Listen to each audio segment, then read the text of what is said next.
It's time for Cutting Edge Consciousness with Freeman, Nuckols, and Barnet, Bain. Thought-provoking discussions and bold ideas from the edge of possibility.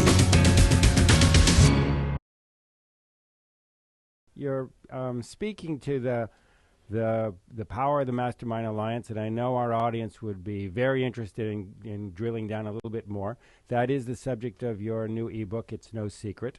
And maybe you can lay out for us, from your perspective, a little bit about how these Mastermind Alliances function, how they operate.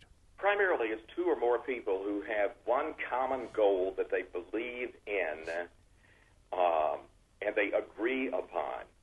And they meet on a regular basis, and they discuss what's happening.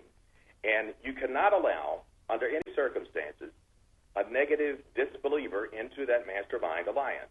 It's like a cancer. Sure. A negative thinker invited into a group that is going to find everything wrong with what you're saying. I mean, there could have been a lot of guys at that meeting that said, "Are you nuts?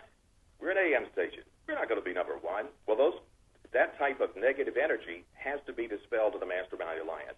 It has to be an agreement with people. Like in Napoleon Hill's definition, a Mastermind Alliance of two or more like minds agreed on a singular purpose to achieve a specific goal. And then it just takes that energy to get together and to address the problems and not to live in a capsule and think, well, everything is wonderful, the world's not happening, things aren't blowing up, the economy is not really sucking as bad as it is. It takes reality, but it takes the conscious level of all people involved in that Mastermind Alliance to agree on that purpose, on that goal, to stick to it, and to address each problem that comes along and figure a way around it, through it, or over it. I love it. I love it. And, you know, it takes us back to the first question, which, of course, was how people respond to the challenges. And I love the point you made that so much of the media is about reinforcing the negative perspective. And, of course, thank you, Barnet, for bringing in that Zig Ziglar quote where we have to stay focused and motivated in terms of what we do want, because otherwise, of course, we promote what we don't want, and that becomes a recipe, if you will, for disaster.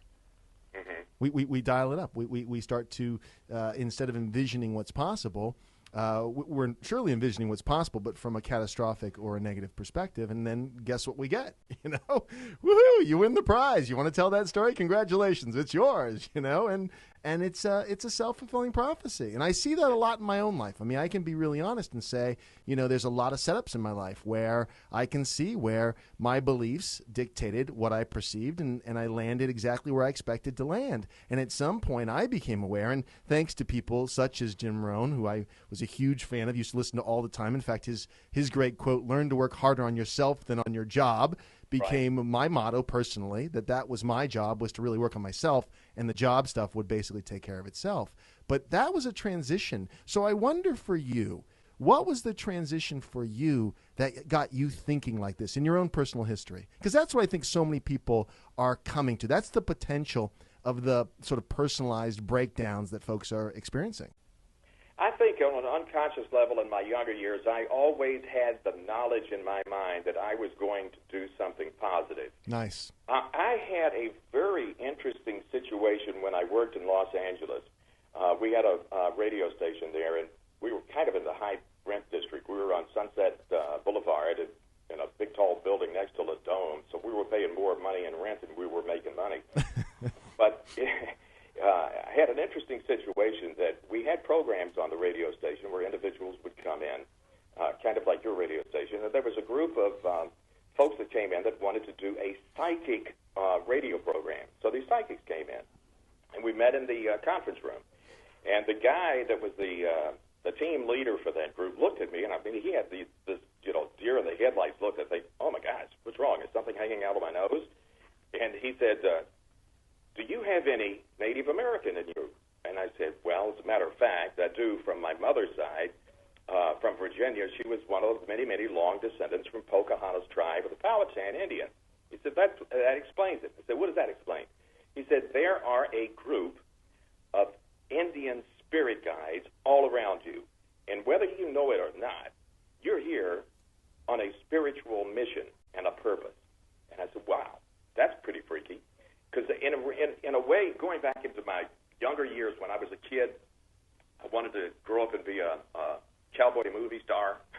I wanted to be on the radio, and I wanted to do something meaningful and purposeful, and I knew that I had a driving inner voice. I just did not know what it was.